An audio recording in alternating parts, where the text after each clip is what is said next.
Hi, thanks for coming. My name is Michael Calderone. I write on the media for the Huffington Post. Previous to that, I've written on the media for a bunch of other places, perhaps even about some people in this room, for Yahoo News and the New York Observer and Politico. So let me introduce our illustrious panel right here. Hank Will is the editor-in-chief of Grit magazine. Ali Townsend is a technology reporter and social media producer for Time magazine. Anne Roderick Jones is senior manager of community and social media for the XO Group. And Allison Dempsey is social media editor for parenting and parenting.com. So the first thing I want to do before we get into the panel here on the 7 deadly sins and reveal each sin for all of you, is just to start with each one of you. I'd like to just say what you do for your organization in terms of Twitter use. Basically, what's your role? And we'll start down with Hank. Oh, great. Start with me. My role in social media really is to engage with our constituents. We're really kind of a niche lifestyle publication and publishing company, really. So my job is to get to know my people, have conversations with them, and help them trust us. So I am the social media editor at Time. I am in charge of all of our social outlets. We are on Twitter, Facebook, Pinterest, Instagram, Foursquare, and I manage all of those accounts day to day. So a good snapshot of my day would be a cross-platform shot of everything that Time posted. We are also really across the board for all areas of social media as well, Pinterest, Tumblr, but for Twitter in particular, I manage all brands for XO Group, which is Wedding Channel, The Knot, The Bump, and The Nest. And so a good portion of my day for Twitter is really engaging our audience, using it as a customer service tool, and making sure that they are fed all of our information as a great editorial tool as well. And I'm Allison Dempsey. I do social media for the parenting group. And on Twitter, I'm really focusing on our social media strategy, which would include driving traffic to our site, engaging our audience, and then, of course, always trying to monetize social media and find ways to work with our clients to help us make money. So as you can see, we have a great panel that is engaged every day with Twitter and other social media, and probably sees the good, bad, and ugly, and deadly on a daily basis. So I can't think of a better group to run through some of the hazards of tweeting, and hopefully this will give an idea of some of the pitfalls to maybe avoid. So starting with our first deadly sin is a hashtag obsession. Now, hashtags can be very useful in organizing on Twitter. For example, MPA Digital, or if you're writing on other major news events this year, like Occupy Wall Street, hashtag OWS. It can also be fun.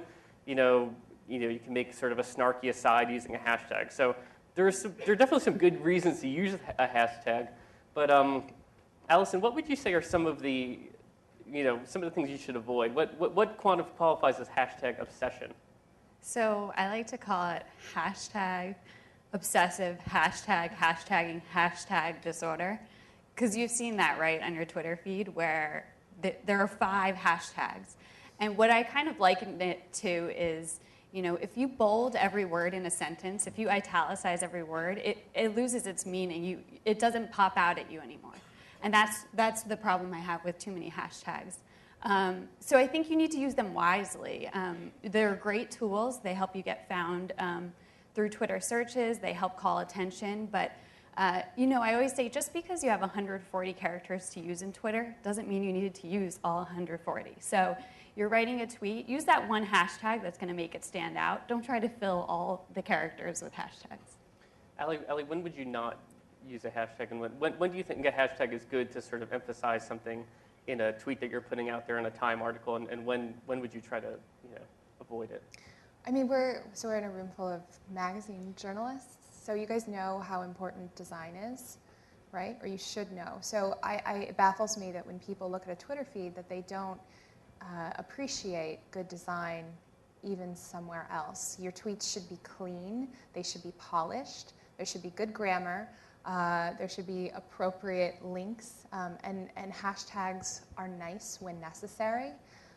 We use them sparingly. I mean, that is always the best practice. You want to make sure that your entire tweet is not blue, which are the active links, because they're difficult to read. You get a couple seconds of someone's time before they decide whether or not to engage with you, click through to whatever you're tweeting about, or write you off completely.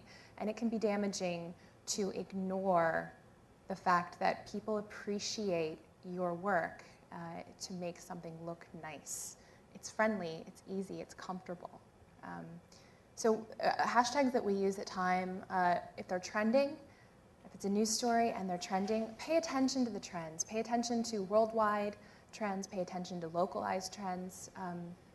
We tweet 24 hours a day, so I have people in Hong Kong and in London who take over the Time feed at night because I do have to sleep. And they pay attention to the Twitter hashtags that are trending in their time zones because it helps us circulate our material. We do want to be a part of the conversation, but not in an overbearing or annoying way.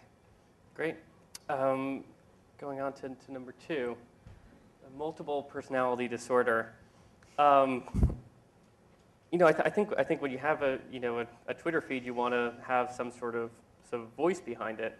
But Anne, what would be the problem with maybe having things getting too crazy and not knowing exactly who's behind a Twitter feed?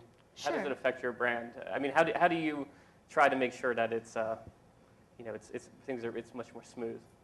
Well, you definitely want to have a voice behind your brand. It's probably the single most important part of your brand is having your own voice. And Twitter's one of the best ways to get your voice out there and be heard, whether it's fun and snarky, which is something we do on our Not brand, is that we make it kind of fun and snarky. And having too many people behind that, say something you might do is have a salesperson tweeting for you. Could be one of the most deadly things you could do for Twitter is having a salesperson on your Twitter, right? I agree. Okay. So what you want to do is you want to have someone who is controlling that. And a great way to do that, if you can't be the only one controlling your Twitter, is to really use something like a dashboard like Hootsuite, which is what we do. And you can just plug your tweets into that, and like Allison was saying, someone has to be sleeping, so you can be tweeting 24/7, which is something we definitely do and recommend. Or something we've done at the Knot is we write a social media manual, and it just explains our voice and how we like to tweet. And what we were also saying is that we're journalists, and so we want to spell words correctly. We don't use a 4 for the number 4 for a 4, and we want to sound professional while we're sounding fun. So that's really a great way to control the multiple personality disorder by being able to control your tweets as well as sounding professional, fun, and containing your voice at the same time. And will there be somebody who kind of has last say on whether a tweet gets published or not? Absolutely. How do you make sure that? Well, usually it's, all of us, I think, here have a social media department, and so the person who heads up that social media department is the one who controls that. And you may do it by having a social media calendar, which is something that we do at XO Group, and you have rules. Unfortunately, something as fun as social media does have to have rules. Hank, you're an editor-in-chief. Do you have rules for yourself, or are you able to skirt around the rules? No, we have rules. They're largely commonsensical rules, and they're based on kind of the magazine's core mission. Positive and upbeat is one component of that. So every one of my editors has a Twitter feed and is allowed to tweet, but there are certain things that are not appropriate, divisive kinds of topics. Typically, they need to be on topic or fun or funny or in some way engaging to our audience. And we meet regularly about this, but we don't. There's no clearinghouse for tweets at our place. We just we couldn't do what we do the way we do it if we had that much structure. Okay, number 3 on our list, headline misuse. Start with you. I mean, Ali, you're overseeing a feed that has, I don't know, like 3 million followers, maybe more. So, I mean, I would think that you want to, get the best type of headline that is going to, come across, that readers will know very quickly what it's about. But at the same time, what are some of the problems that you've noticed when people write headlines on Twitter, just in your experience at Time or just that you've seen elsewhere? One of the things that we try to do is recognize that while you are writing certain headlines that are appropriate for print, there are certain headlines that are appropriate for websites. You write a certain headline for search, you also need to write a certain headline for social. There is no golden rule to what this is, but things you need to put into context. Look at a Twitter feed. It's messages from your friends.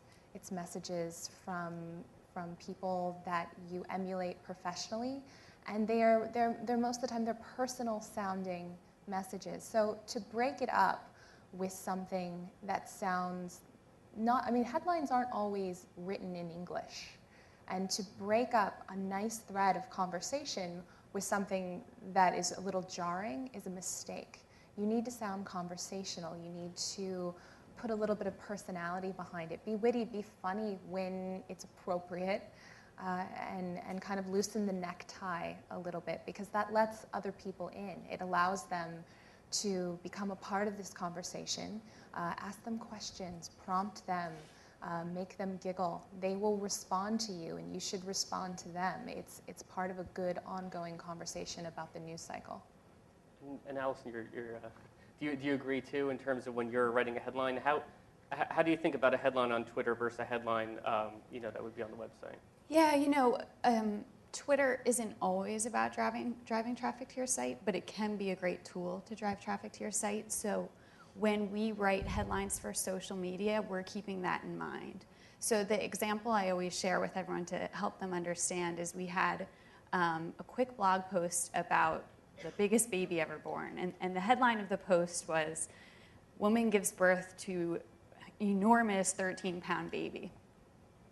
And when we went to translate that into Twitter, we said, wait, that doesn't work, because that headline just told you pretty much everything you need to know. The baby was huge, it was born, and it was 13 pounds. So when we transfer it into Twitter, we need to tease it a little more. We need to let people know that a giant baby was born, but get them to click that link and find out how. And I don't mean to say that you always have to tease your readers and you always have to get them clicking, but when you want them to consume a piece of content, you have to use the right strategies in Twitter to get them over to your site. Right. I mean, that's something I've learned too at the Huffington Post. I feel like a lot of time my personal tweets may give away too much of what I'm writing about, because I'm accustomed to trying to get the main point of my story in a piece and then doing the same on Twitter versus just giving a tease so that you're coming back to the site to see the full piece. So number 4 is dabbling.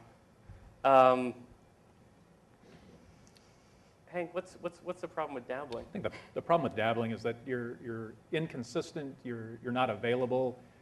Your followers learn that they can't sort of rely on you, and so you pretty much just drift into Never Land. I think that's probably one of the ways that you can really sort of kill your effort overall.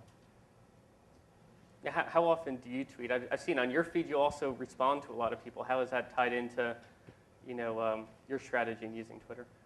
Response is really important. We want our folks to know that we're actually taking a look at what they have to say, answering questions if that's appropriate or possible. We don't keep track of how many times we tweet in a day. Sometimes I suppose it's probably 30 or 40 times, sort of depending on an individual's mood or what kinds of conversations he or she might have gotten into. So far, we haven't had a problem at all with getting the rest of the actual paying work done, and we believe that the social media effort actually pays, and we have some data for that also. So do you consider Twitter a part of some of your staff's, your writers? A part of their day should be Absolutely. Making sure that they're engaged with people using Twitter. Yeah, absolutely. Part of their job. Part of their job is to, in fact, engage our constituents by any means possible. Social media is one of those means. We also answer emails personally and have to do it in the same day that they come in, which is scary when you travel sometimes.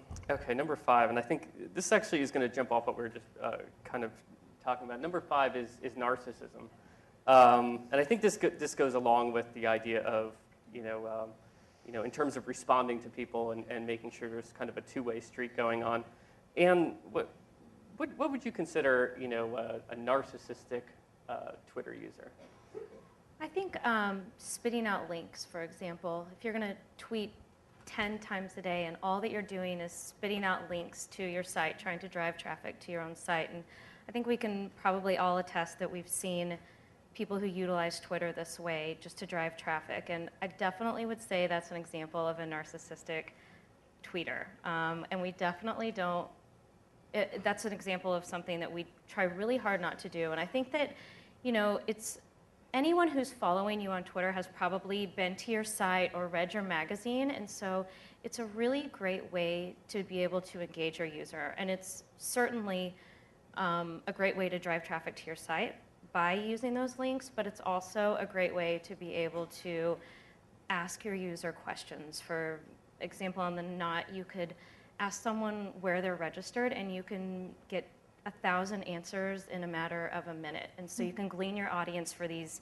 amazing answers and be able to utilize that information. And so you can also ask questions, you can respond to people, and it kind of gives you this sense of who the audience is while they're learning about your brand. And so it's just this really amazing tool to be able to learn about your audience. So I would say that if you're not utilizing that at all, then you're definitely a narcissistic tweeter, I suppose.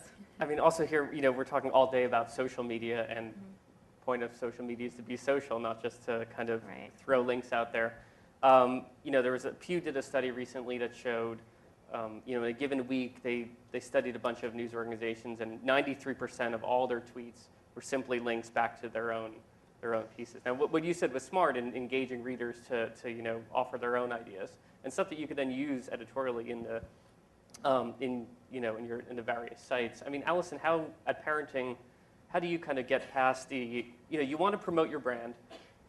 It's important to have a social media strategy, but how do you promote your brand without being overly promotional to the point of annoying people? I think it's really about balancing your needs. So recognize the potential of traffic that you can get from Twitter, but control it. Don't try every month to see if you can tweet 20% more times and get 20% more traffic. Control those needs. Control your wish to drive traffic and your wish to engage your audience. So really finding ways to balance those needs and balancing your tweets appropriately. I like what Ali said about your brand's tweets are showing up right next to someone's best friend, their mentor, their coworker. And if you're out there sounding like an ad, you're saying, buy our magazine, subscribe, visit our site, check out this new tool we have on our site, you sound like a commercial. And that's what people like about Twitter, I think, is that there's not a lot of ads there. So you don't want to turn into an ad for yourself. Do you agree, Allie? Yeah, absolutely. I mean, we are also a daily news site, so we have to come from a different angle than a lot of other magazine websites do. And so we tweet every 20 minutes between 10 a.m. and midnight, and then maybe once an hour, a half hour overnight. And they are, most of them, links to our site, but that's because we are producing so many pieces of content every day. And we are a daily news site, so we need to be a little bit different there. And I think this really does speak to the members of your staff who are tweeting professionally as journalists. And one of the things I really hate to see are people who use that platform of, I'm a journalist, I am here to tell you about the world, about the news, and then they make it all about them. That is appropriate sometimes. The news is not always about you. Sometimes, even on Twitter, we have to do our jobs. And so if there's a major world event, you are a journalist, you're an expert, you've built up this following, and then you fail to do your job, during breaking news events, things that you are an expert at, that's disheartening. And so I think there are a lot of people who don't do that. There are a lot of people who do their jobs amazingly on Twitter. Andy Carvin at NPR is one of the best examples out there. He is never self-serving in Twitter, and I wish we had more people out there like him. And what would you tell a Time reporter who, if you saw somebody who's, just constantly tweeting what they're having for breakfast and what they're doing? And I think part of Twitter is, you want occasionally some personal stuff. I primarily use mine for, media, politics-related, news-related items, but, occasionally slip in something personal in there. What would you say to a reporter who's just constantly tweeting about themselves? I mean, it's absolutely okay to talk about what you had for breakfast. That's not a bad thing, but you do also need to do your job.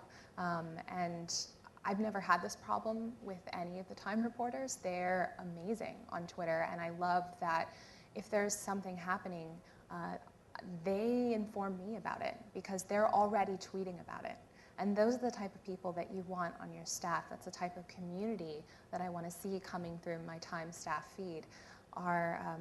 They're live tweeting political events. They're at panels and they're live tweeting about that. If there's a breaking news story on a health beat, I know that our health reporters are already on it, and that's important. And so, yeah, encourage them to have a balance. They don't need to sound like a corporate robot or like they're on some sort of political platform, but they do need to make sure that if you are promoting them as a member of your staff, representing your brand, but they're not giving anything back to the community that they serve, which are the people that we want to inform, maybe that's worth a conversation. Great.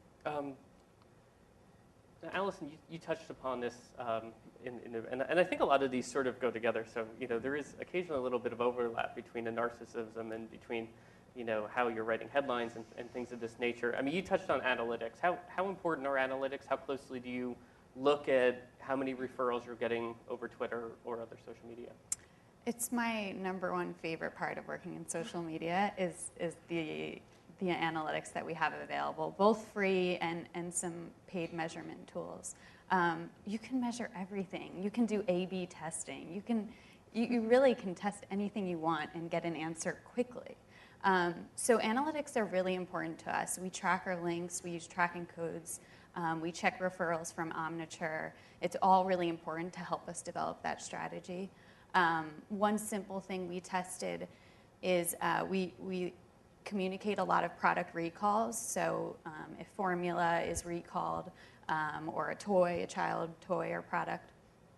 And we measured the difference between in the number of retweets and clicks if we said, product has been recalled, please retweet to share.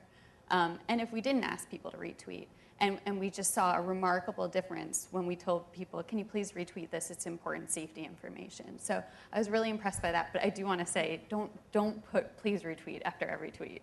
It works in certain situations. And this one's safety. And we only use it when it's a serious issue. But that was one way that I think the ability to measure everything really helped us to refine our strategy. And what have you learned from looking at analytics, not being blinded? We also use different analytic tools as well. We use our own CMS system, and we use paid and unpaid analytic tools as well. Just an example that I thought was really interesting is that I read probably on Mashable or something that putting a link in the middle of a tweet was successful. And so we tried that. And just an example I could give would be love this bouquet link.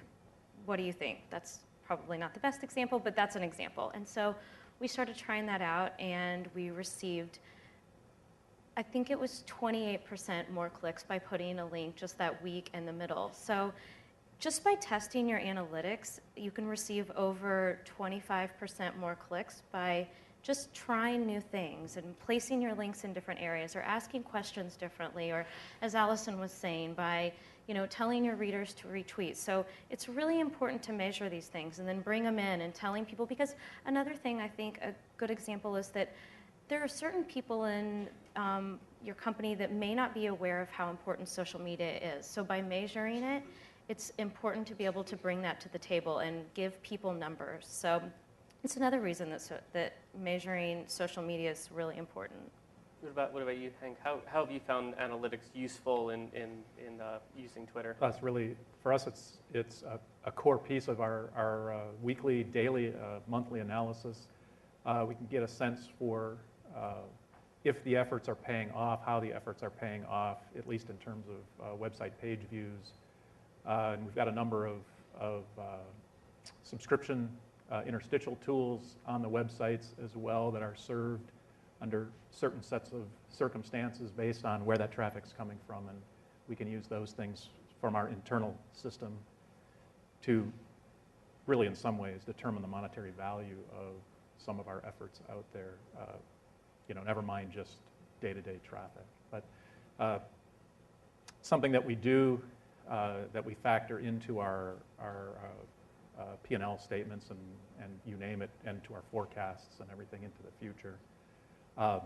Took a little while, I think, to get people completely on board with the notion that it was really worthwhile spending time doing it, other than to just sort of develop relationships with your constituents. But it looks like at least there's the potential for payoff as well. Great. And our final deadly sin. It's the Wizard of Oz syndrome.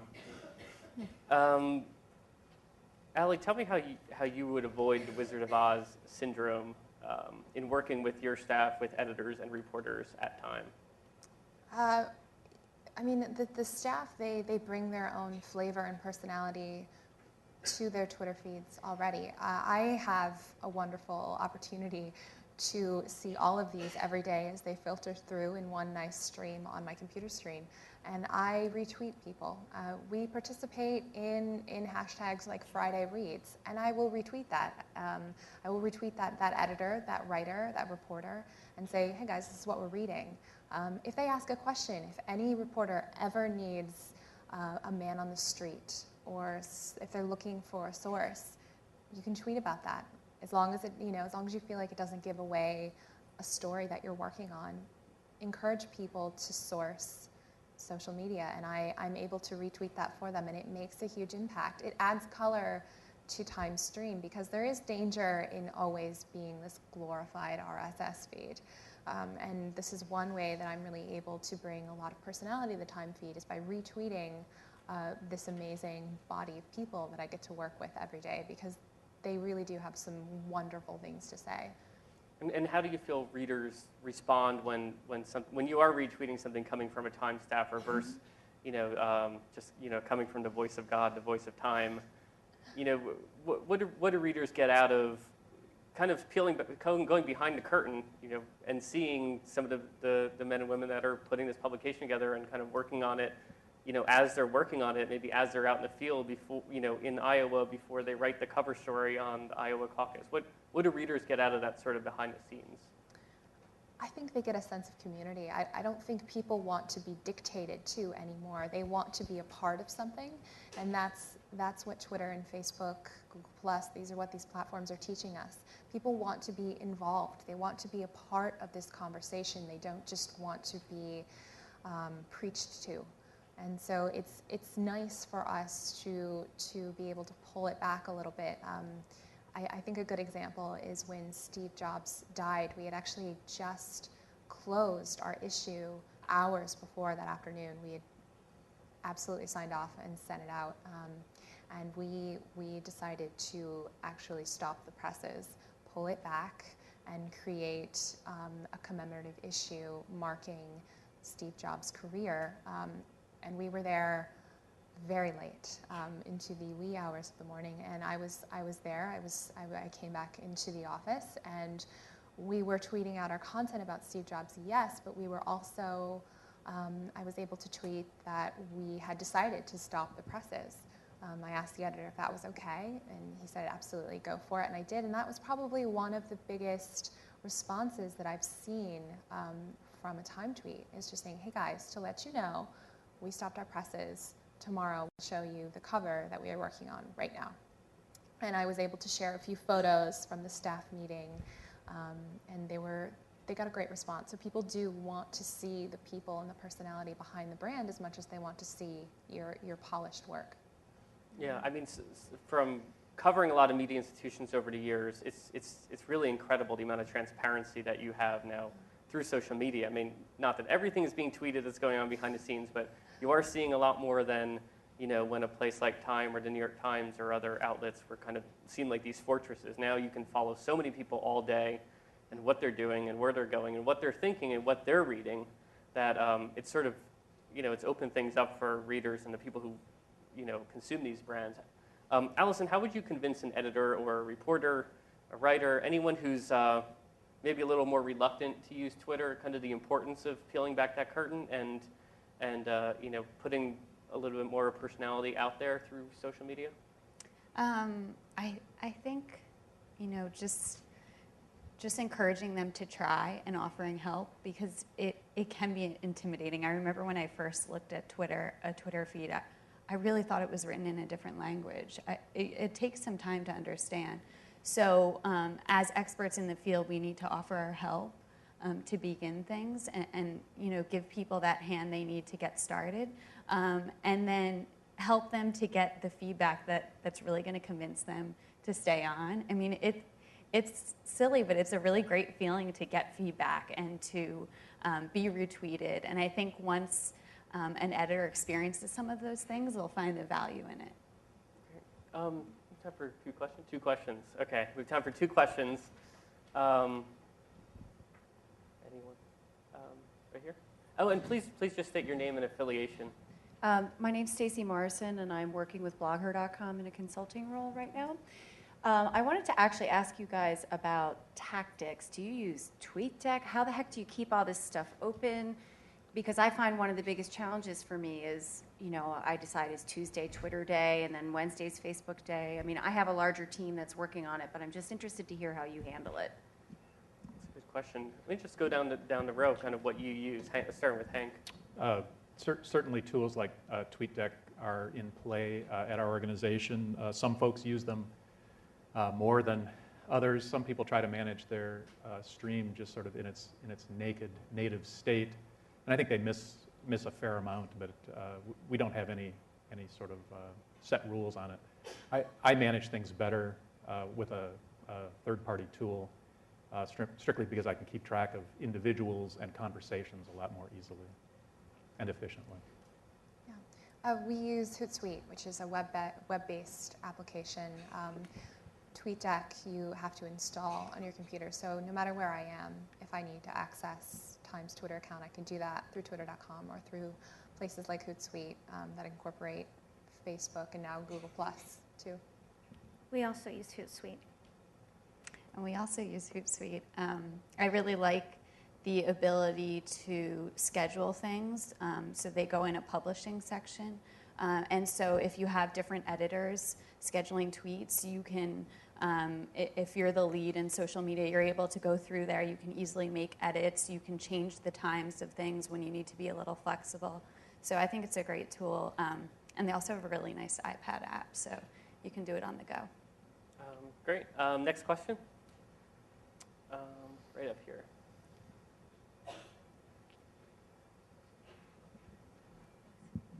Hi, I'm Michelle with Audubon Magazine. We have a pretty small staff, and I'm curious whether, just talking about this Wizard of Oz syndrome in terms of having purely a brand, just a brand, versus having the reporters do it as well and the editors. I mean, what are your thoughts on that? Who would like to grab that? Well, I could speak directly to that because we're really small, I think, by comparison. And we started out with just the brand, Facebook pages and brand tweeting. And it did something for us. I mean, we got some bumps in traffic, and we'd like to think at least some additional recognition and whatnot. But once we encouraged individuals to actually engage, even a few times a day, we saw a much more significant sort of response from it. So I would encourage even small staffs to try to figure out a way to get it done. One more? All right. One more really quick question. Okay, way in the back.